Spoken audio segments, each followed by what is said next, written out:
Here we are. Power Hour 263 is underway. I got you, right? Okay, so that's that. So today we have a good guest. His name is Greg Brown. And Greg Brown is I've known of him for 25 years, okay? Because I bought his book along. The first book I ever bought was, not first book, but one of the books I bought was Savvy Flight Instructor. When I was becoming a flight instructor, because I was going to be a career flight instructor. So I knew that. So that I needed that. And so that was a long time ago. And then over the years, then I became part of the CFI study group and some other places. So we interact quite a bit and we know one another now. So that's kind of good. He lives in Flagstaff, Arizona, which you can see there. And he's been a CFI for a long time. And he knows a lot of things that he can help us with and he can help you with. And I think that's really good to have him on, a privilege to have him on. He was Flight Instructor of the Year and he's also in the Flight Instructor Hall of Fame, which is pretty cool. He wrote for AOPA magazine and he's got a podcast called The Flying Carpet, Greg's Flying Carpet. I mean, he's really worth following. So I'm going to introduce Greg to you now and he's going to talk about CFI stuff. So Greg, I'm going to turn it over to you. You have the show. Well, welcome everybody, and thank you for coming. You know, a lot of you, of course, are working on your CFI, and this is a difficult achievement to accomplish to earn your CFI. But it's a really special club. The being a flight instructor is something that whether you do it as a career or whether you do it freelance occasionally or whether you do it en route to some other type, professional flying career, it's a special time in your life, and I hope you'll take time to savor it, even if you're headed for something else, because we carry dreams in our pocket, right? I have an airplane key right here in my pocket. Now, how many people can say that?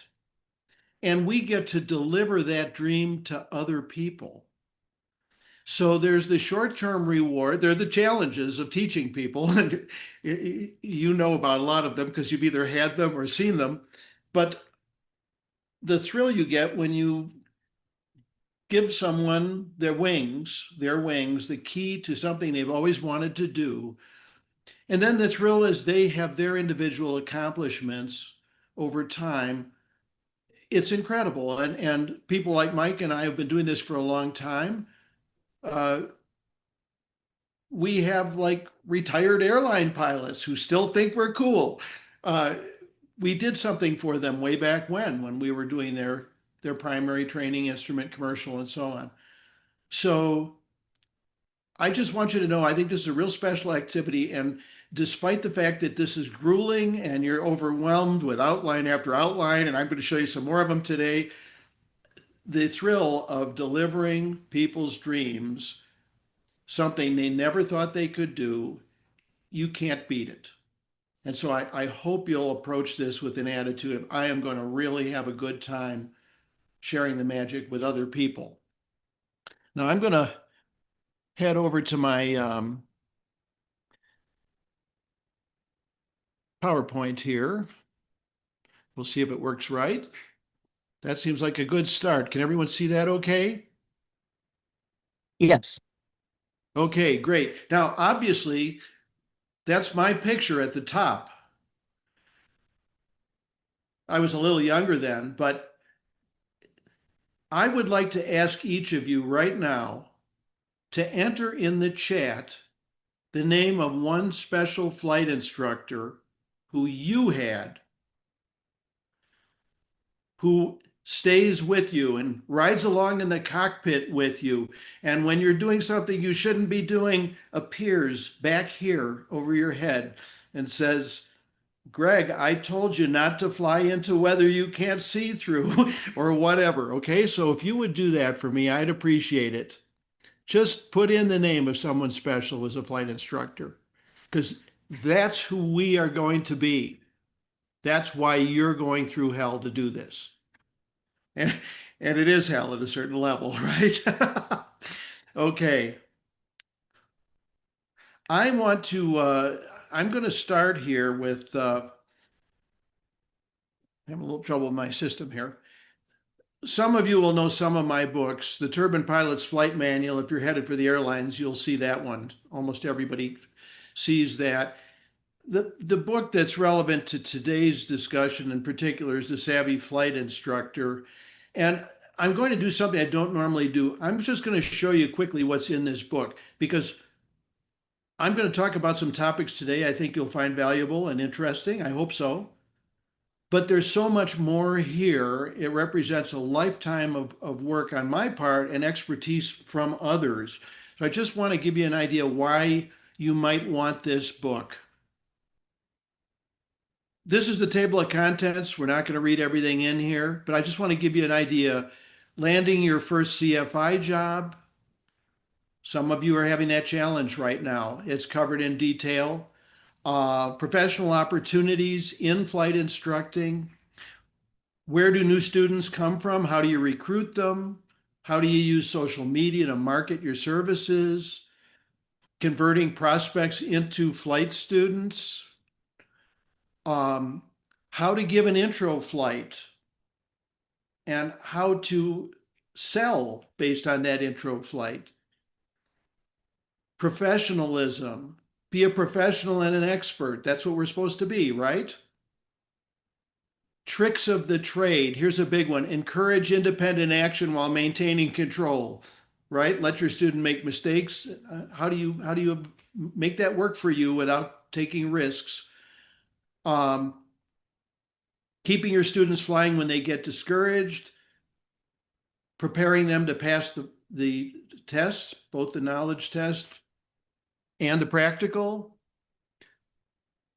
How do you get repeat business from your customers? This is a biggie, that the business of flight instructing, stuff like how much should you charge? How do you set your rates?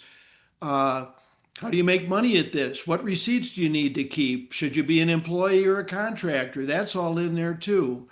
And then some experts, other experts, Jason Blair, a lot of you know about him. He wrote a chapter on instructor specialization. What are the different specialties where you could make good money instructing?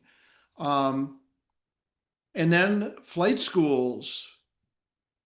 This also applies to independents, but how do you make your flight training customers your sales force to help you get more students? And how do you keep students who would otherwise drop out? Client success policies. This is for flight schools again. Best practices, market opportunities.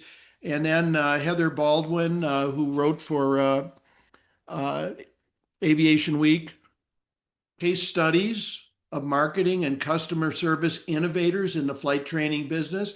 So I don't normally go through this stuff, but I just want to give you an idea why, if you find what I present today interesting, you might find this book valuable. There's a lot of stuff in here and it's organized in a manner that you could just go to the area you're interested in today. Okay. One of my challenges in speaking today is that we've got flight instructors instructing at academies, or will be, that are, basically closed system type training. And then we have others who are in flight schools that are appealing to popular market, Part 61, traditionally we'd call them, right? And so I'm going to touch on things applying to both of them. I realize a lot of this about getting students and so on is going to be of less interest to those of you who are in academy environment. But I'm going to run through this. There are still plenty of people who want to learn to fly. So this is really on, I guess you'd call it the Part 61 side in terms of us generating business. One reason we care about this, those of you who are looking for a flight training job or will be soon, is if you can, not only will this be valuable once you've got your CFI, but if you can line some people up who would like you to teach them, that's the best ticket into a Part 61 business, right? You go into the flight school. Hi, my name's Greg. I've got a couple students and I'm looking for a place to instruct. That is extremely effective because you're bringing your own business. Okay. Some of our challenges in terms of selling flying is prospects don't come to the airport, especially now that airports have fences around them. They're really sealed off. So not a lot of people have exposure to it. There's a lot of competition for people's money, excuse me, and some concerns that come up over and over, and some of you have struggled with them. I can't afford it. And am I too old? I wear glasses. Is that a problem? Some of this stuff that's been lingering since I learned to fly. Sometimes the family is resistant to this because they feel it's dangerous. And then one of our biggest problems is that far too many students drop out, and we always hear that number 80%. I still think that's probably not far from the truth. Now, in terms of promoting yourself and your business, there are three basic things you really must have if you're going to try and generate your own students or students for your flight school. Our website is our brochure. So this is the place. If someone wants to learn to fly, they're going to search, they're going to Google for flight schools in their area. If you meet someone and they want to learn more about it, you're going to send them to your website. So you really have to have one. It can be as simple or as fancy as you like, but ideally it explains who you are, who your flight school is, and why you would be, what some of the benefits and adventures of being a pilot are, and why they should come to you, because the next thing you want to do, of course, is get them to the airport. So the website, even though we don't spend a lot of time, we tend to think, oh, websites, who looks at them? But those of us who have websites know that you get a lot of traffic from people Googling, looking for what we do. And then whether we all know print stuff is old hat, but photo business cards are phenomenally valuable. And sure, you can click phones instead and share your contact information, but you don't have to tell anybody who you are or what you do. If you meet someone and you're chatting with them and you hand them your card with your phone number, they know what you do. And you got a QR code on the back to send them to your website. Okay? And then aviation clothing. So let's go on to the next step here, looking at these couple of things. This is my business card. Now, even here, I looked a lot younger on that business card than I do now. But what do you think how people would react to a card like that? So a picture of you with an airplane or in the cockpit, it really talks about the adventure of flying. You want to have a really pretty cool picture if you can. This one's probably a little over the top. It goes back to my magazine column days, but it's still, I can tell you, it gets attention. Then on the back, I got a little about myself and a QR code to go to my website. This clothing bit is so subtle and yet so big. If you wear clothes that show you're into flying, anyone who sees you, whether it's at the gym or out to lunch or, at the grocery store, if they're interested in flying or if they're pilots, there's a pretty good chance they're going to come and talk to you. And it doesn't have to be, you don't have to have a 172 on there. You can have the SR-71 or, any kind of an airplane on there, a fighter jet, a bomber.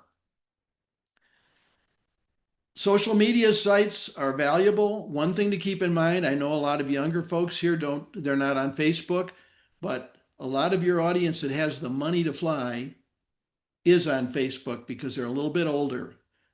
And so I still feel Facebook, with all its flaws, is important. But social media in general, you want to be prepared to take and post photos of your students. Blog or a newsletter, e-newsletter, those can be valuable, especially for a flight school, because once you've met someone and their future prospects, you keep them alive by sending them something. They subscribe and they see this. A print flyer, those are generally not necessary unless you're going to take my advice here and speak to community organizations about flying. as a way to engage them and recruit possible students. Now you really kind of need to give them something if you can, or at least put a QR code up. But if you're going to do the booths or the Learn to Fly talks, you can print color brochures, a trifolder, whatever, very inexpensively. This should be obvious to most of you. There are a lot of rusty pilots out there. Young pilots want to learn to fly. Underserved audiences like women and minorities. There's still, it's ridiculous, especially minority women. I mean, how often do you see an Asian woman pilot or a black woman pilot? It's crazy. So these are actually untapped audiences for us for business. Professional programs that folks who want to go to an airline academy, they're headed straight for, an airline career, let's say. There are a lot of older people who've always dreamt of being pilots, and now they have the money, but they think they're too old. Well, they might not be. Midlife career changers are huge. And those of you on Facebook, I highly recommend a group called Student Pilots Over 50. You will not have to show ID. So if you're not 50, it's not a problem. It's run by a great guy named Neil Singh. But what you see there is that the truly huge number of people who've always wanted to be a pilot, now they have the money and they're out there struggling their way through it. And you're going to learn a lot about their accomplishments, their challenges, and how big that market is.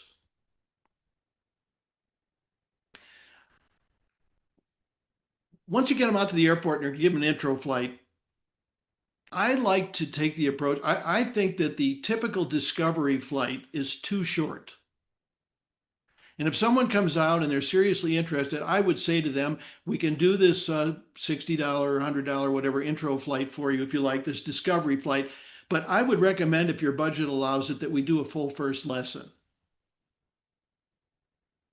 And here are some reasons. First of all, we want to have time to chat with them a little, find out why they want to fly, because then we can direct not only the intro flight, but their training toward what they want to do. They still have to learn the same maneuvers and so on, but we can put it in context of what you'll do when you're an airline pilot or what you'll do when you fly your family to the lake. And that's helpful. You should deliver each intro flight as if to your best friend. And one of the reasons you want to do a full hour, you want to give them the pre-flight, train them on the pre-flight of the airplane, take them in there and have them fly for an hour, hour and a half, because this is critical. Customers must feel a bit of mastery. They got to leave saying, go home and say to their spouse or partner, or whatever, honey, I actually flew the plane. I could fly it. It was incredible. If the intro flight is too short and they don't feel mastery, then we haven't offered them the incentive, the key that, hey, you can indeed do this. You want them to go out of there saying, I'll be wasting today's lesson if I don't continue. That's how they should feel.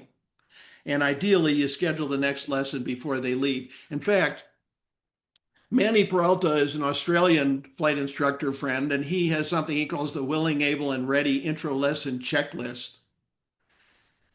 For willing, he asks them to tell him about their interest in flying, the prospect.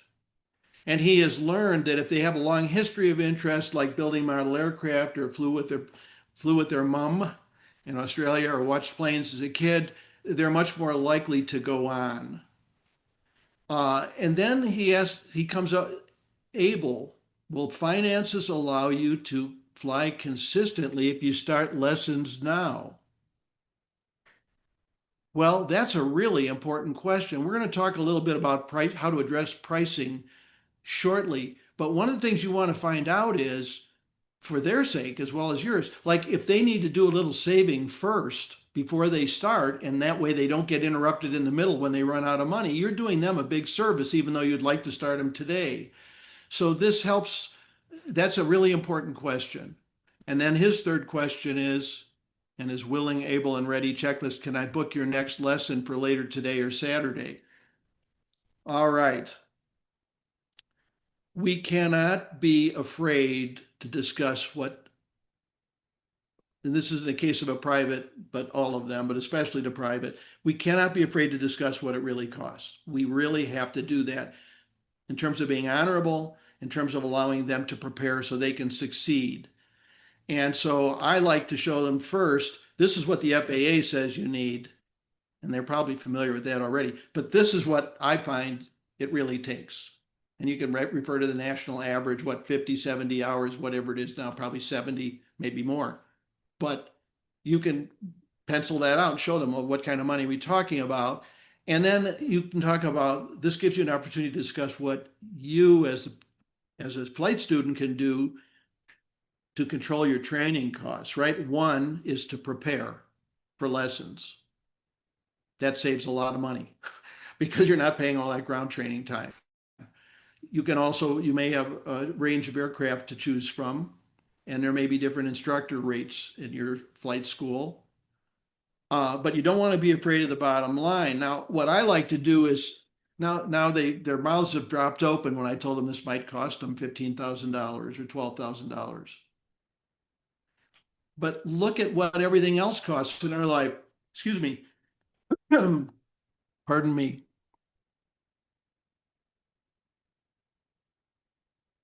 I put these figures together, I don't know, 6, 7, 8 years ago, and they're already low. A UTV, a used one, is going to be $14,000, $15,000. A kitchen remodel, you'll be lucky if you can do it for 20 grand. A cruise is going to cost probably at least 20,000, a nice cruise. A new motorcycle, the bottom line is now you look at a lifetime of piloting adventures, and $12,000 to $15,000 is not such a crazy number, but it may require planning, just like the kitchen remodel does. You might have to save some money or borrow some. Now, once you've got your clients involved with the training, they can help you sell to other customers. One, you want them to have a great training experience. You want to meet their goals. You reward their accomplishments and publicize their milestones. Okay, because enthusiastic grads are our best repeat customers and marketers. So one thing we want to do is recognize their achievements. And one of the best ways to do this is on social media. So you should always be prepared to take photos of your student in the cockpit or some interesting place you've landed or whatever. And then either if they're game, befriend them and post photos, or provide them with the photos so they can post them on their website. But you want them to be visible on social media.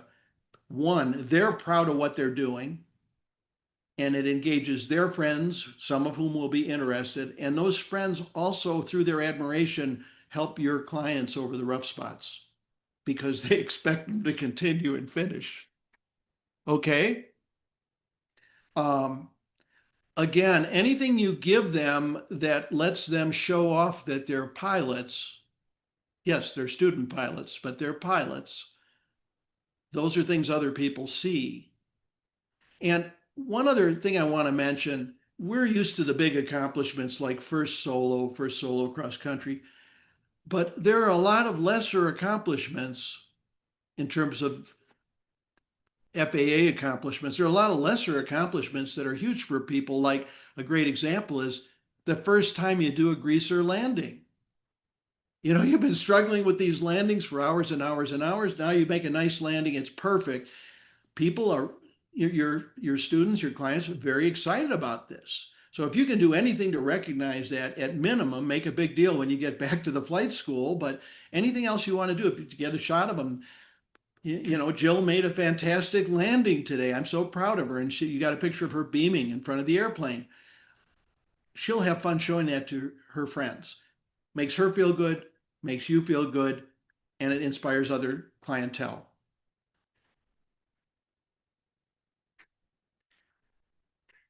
This woman lives up in Montana, and I got a big kick out of this. She was so excited about, I can't remember if she did this after first solo or when she got her certificate, but she had a bunch of these aviatrix decals made for herself and some friends. Now, this is something you could have made and give to people on the occasion of their first landing, first, greaser or whatever accomplishment. Look at the look at her face. I mean, this is a blast. So watch for opportunities to do things. You don't have to spend a lot of money to offer things that make people feel good about their accomplishments, but celebrate their accomplishments. Cockpit videos, people have different, instructors have different opinions about the value of these, whether they want them or not. But at least occasionally, this is something that people love to show off with. And it's also something, if you have a pilot shop or even as an independent, if you can offer video components, that's a way to make some additional money that also serves your client well. And some instructors like to use them for training a lot. Now, keeping them at it. 6 months and $5,000 into flying lessons, I'm beginning to wonder if this is something I should really pursue. Becoming a pilot's always been my lifelong dream, but this is tough stuff, and we all know what the dropout rate is like, and some of us have been the dropout and happily came back to it again. I think we all know why people quit. They don't mesh with their flight instructor turnover, especially a year or two ago when things were really hopping. You might have 5, 6, 7 different CFIs. That's every one of them every new CFI is a step back just for you as a student, just because you have to now re-engage with someone new with a new training style and probably relearn some stuff you've already seen because the new person doesn't know you know it. No validation of CFI opinion. Sometimes you get a situation where the flight instructor has some opinions of things you need to work on as a student, but the student isn't convinced those are correct. Um, Ground school, which the variety of ground school options and the lack of direction from some flight instructors about what ground school should be done and when and how it should work into the training. Serious problem. The bottom line is I can't finish this darn thing. I'm spending money and I can't finish it. So what are we going to do about this?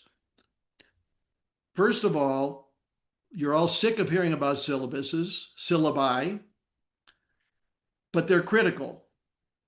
And they're critical for a lot of reasons. One reason is this is the reason why the Savvy Flight Instructor book exists, okay? You go through all this training, you get your CFI, and I see this on every platform of discussion, every social media platform, every gathering. We've got new flight instructors. Okay, I got it. I'm a CFI. Now what do I do?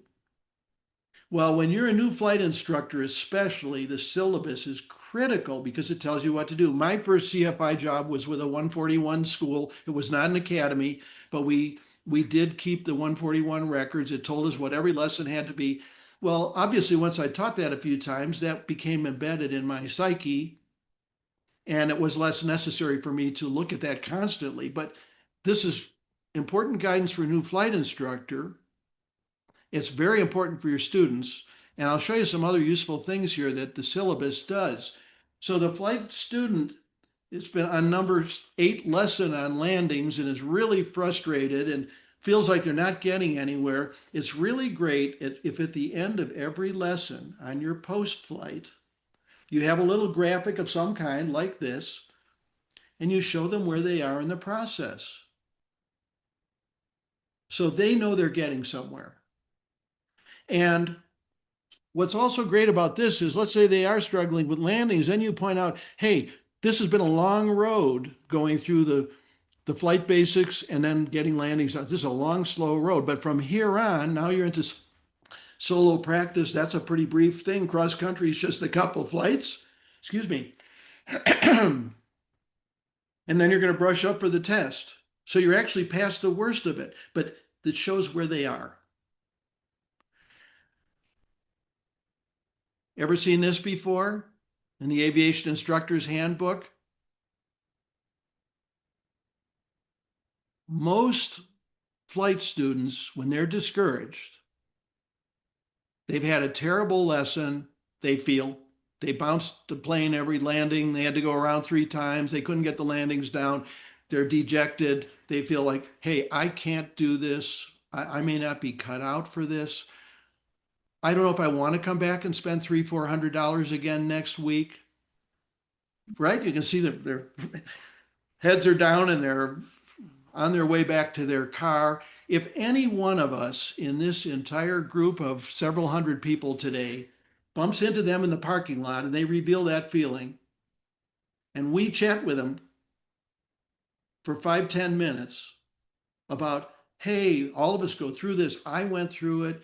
You're having trouble on your third lesson in the pattern. Well, believe me, I still make bad landings in the jet sometimes. You'll turn them around. They'll come back tomorrow. And so I like to suggest that everybody post the learning plateau thing on the wall next to their desk at the flight school.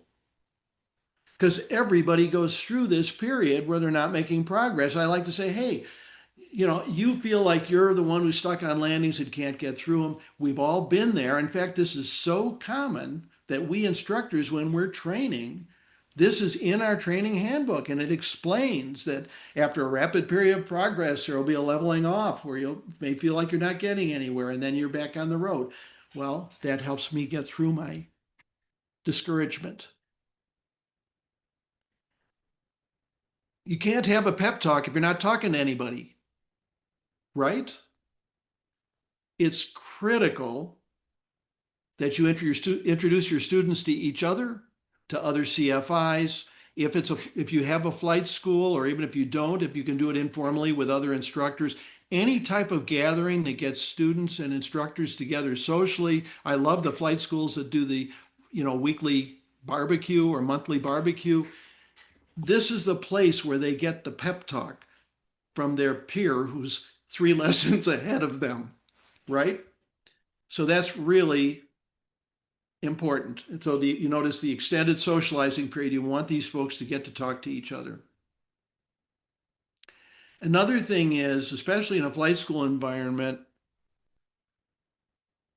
what do you do to if you know that someone's on the verge of quitting? I think it's a good idea to actually assign someone in the flight school who's a third party. This is very often in a smaller flight school, will be the owner or the manager. And when you think someone needs a pep talk, you can give them the pep talk as your instructor, but you've also got someone, they know someone else in the flight school they can go talk to. This is also a big deal if their instructor leaves, that to go on to greener pastures, so to speak. You want to have someone there who has a relationship with the flight student who and knows them well enough to set them up with someone else who'll do a nice job, another instructor. Customer success policies. Now, I'm kind of branching out a little bit into flight school stuff here, but I think it's all still relevant. It's always best to schedule the next lesson before your student leaves. And it's good to have a policy of, hey, if we haven't heard from a flight student in 2 weeks, we're going to call them and welcome them back. So that means someone's got to keep track of this, right? Have a clear billing policy on ground instruction. We all know how much that varies and what the controversies are. The students have to know what your policy is. You should be charging for ground school, and it should be in a measurable way. And they need to know that so they're not wondering if they're getting screwed over, your students. This is huge. Never end a lesson on a bad note. If you can tell that the student is discouraged by the events of today's lesson, they found it hard, you need to either in the post-flight discussion give them a boost, or even add something on at the end of the lesson that they can do easily so that they come out of there feeling good, even though they had a rough time on one of the maneuvers. But if they leave really discouraged, and this is expensive stuff, right? They may not come back. So you want to avoid that as much as humanly possible. Now, one of the biggest things for keeping people flying is to empower your students, your clients, to be pilot in command. There are the two biggest factors in empowering them, in teaching them, and in keeping them coming back are one, allowing them to make mistakes when it can be done safely without interfering. So they're in a mode of, whoa, that was tough. What should I do about that? That's a great teaching moment, right? And making it fun, enjoyable, exciting as much as possible. Those are the two biggest factors. Now, by empowering them, we want them to feel like, hey, they're pilots in charge too. We want to encourage them to question us about things they don't understand or they're wondering about. We want to, if they have concerns, we want to address them. And I've gone so far as to say, if you catch me in something wrong, I'll buy you lunch. If you catch me saying something and you can show me that I was wrong about it, because we're all human. We do make mistakes. So then we want them to go out there and look through the books and talk to other people. And if they can catch us in a mistake, that's empowering for them, providing, we handle it in a graceful way, because none of us likes to be wrong. Um, a couple quick things there in terms of empowerment. Let's say you're out at the airplane doing pre-flight. The student noticed, we've all seen this or done it ourselves, they noticed that some of that one of the plastic fairings um, where the wing joins the fuselage has a crack in it. Greg, come on over. Is this okay? I'm a little concerned about this. And I'll say, oh yeah, it's non-structural, blah, blah, blah. But if I see they still have like a wrinkled brow, this crack, they're a little afraid of flying at this point, have them go get the mechanic out of the shop and come over and look at it. In other words, let them do the analysis. Don't just say, trust me, I'm the instructor. That empowers them. Um, Another thing in terms of making it fun, a very quick story. A friend of mine was taking instrument instruction out in Maine, and he had an instrument instructor he liked very much, and that instructor got hired elsewhere and moved away. So he gets a new instructor. The new instructor was a newly retired airline pilot, and it happened to be their first opportunity actually flying the soup. So they take off in his Cherokee 140 and they fly into the clouds and they go climbing through the clouds. And we all know this feeling, right? Darker, darker. And, it's the first time he's in the clouds, right? He's sweating. This is crazy stuff. They break out on top. And my friend Bob says, wow, this is it, blue sky, that beautiful white deck beneath. This is cool. And the instructor, if you can imagine, said, we are not up here to sightsee. We are up here to focus on the mission at hand. So he threw a wet blanket on this student at an instant of, right? What an opportunity that is for us as instructors. The students sweating all the way up through there. I don't know if I can do this instrument stuff. They break out. It's exciting as can be. And you're like, Mary, you won't believe the kinds of things you're going to see. Sure, instrument flying's hard. It's a little scary sometimes, but this gives you an idea. I mean, this is so cool. That's a fantastic motivational moment. And this instructor flushed it down the toilet. I mean, it was terrible. Um, if we can capitalize on the excitement and the enjoyment when it's possible, that keeps them flying. You want stage checks, even if they're not required. Even if you are an independent CFI, you want to have someone do stage checks. Another instructor may have some tips that will help your students get past some rough spots, angles that are different than yours. A huge thing, though, is you really don't want to have your students' first flight with another pilot besides you be their check ride. We all have different ways of doing things. There's just a different feeling by having someone you don't know in the cockpit with you. So stage checks serve some important, they're very valuable from a training standpoint, but also in terms of preparing your student for the ultimate check ride. The stage check has a little bit of nervousness associated with it. I highly encourage you to do this and define where they'll be on your syllabus. Now,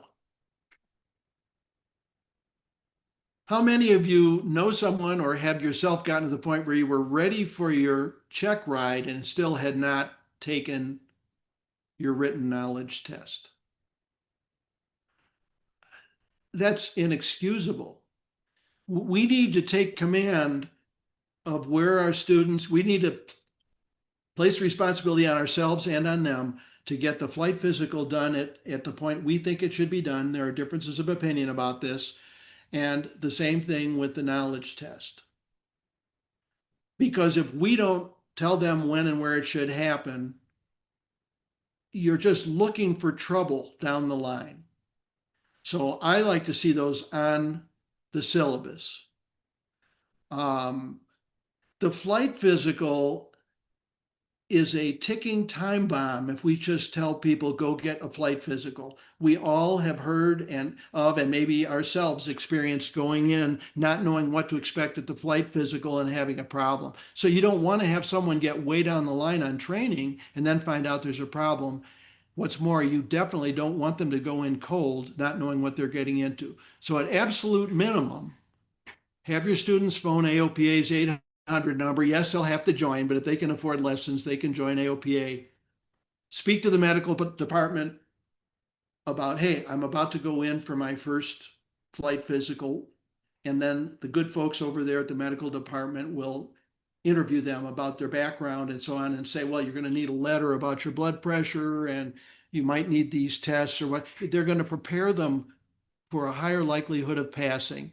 And then there are some consultants like Wingman Med who are AMEs who actually usually give an initial. I know Wingman Med gives an initial free interview to talk about any medical conditions, and then they can decide if they want to use a consultant in order to make sure they get through the process. But what a bummer to have them deferred or turned down halfway through their training.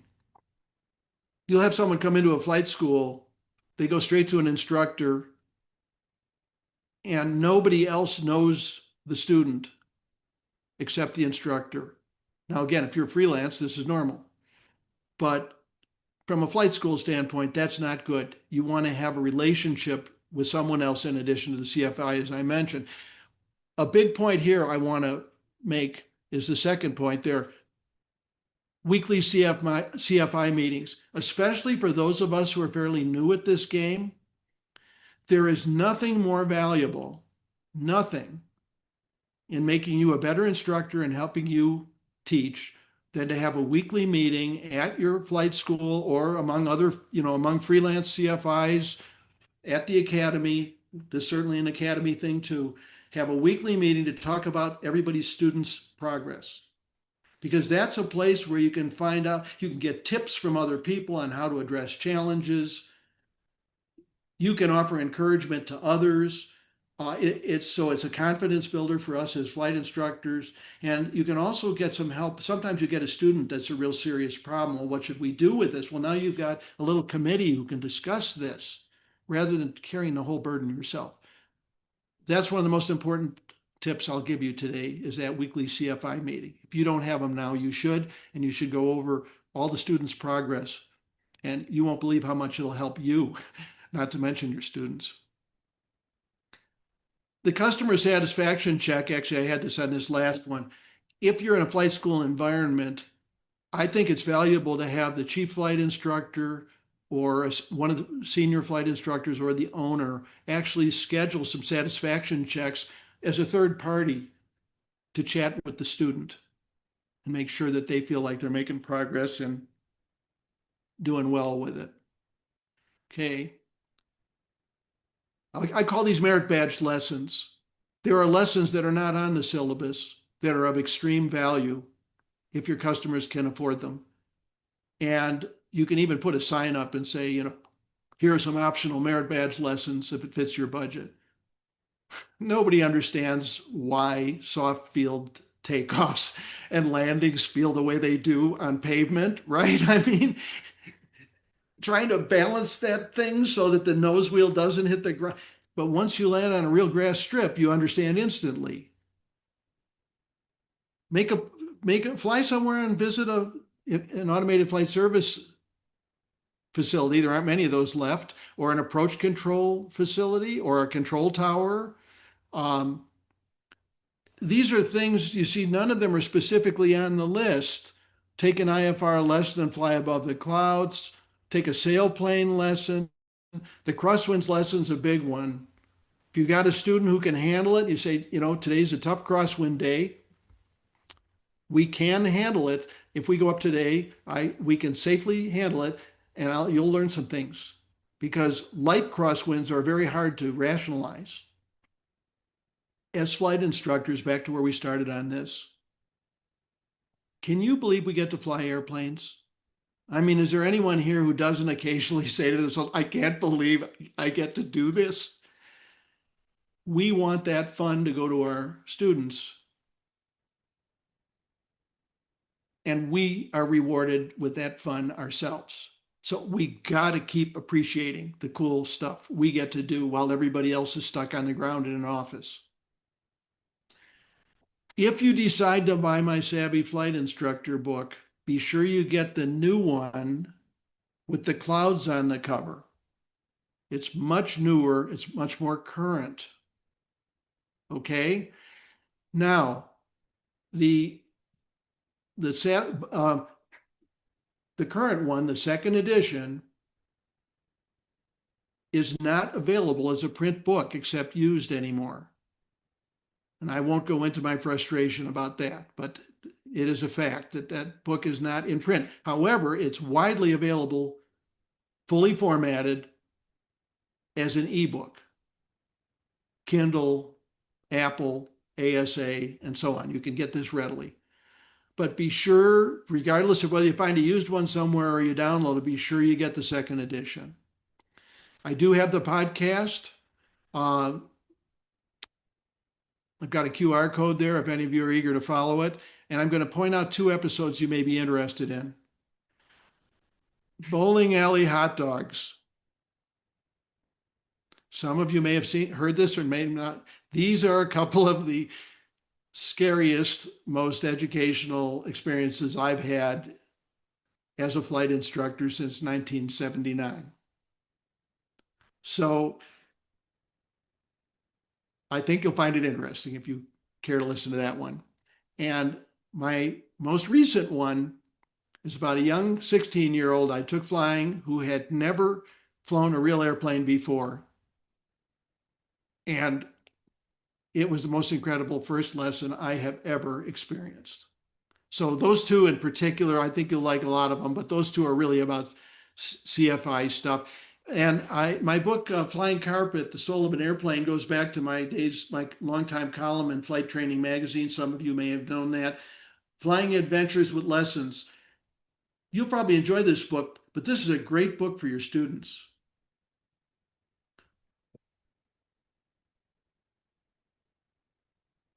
Okay, and then again, there's the current edition with the clouds on it. What a pleasure and what an honor to be with all of you today. And I wish you the very best with this. Again, I want to encourage you to really have fun with this process of teaching, even if it's a stepping stone to another place. And I think you'll be thrilled with what you're going to get out of being a flight instructor. Wow. That's pretty good. Look at, you got all the hearts and all that all this stuff going on. I love it.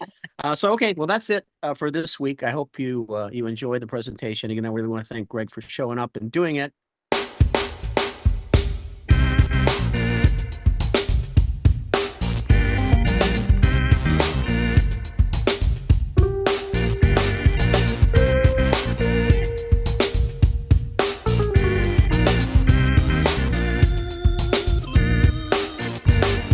From CFI Boot Camp in Miami Beach, Florida, this is the Power Hour. Welcome.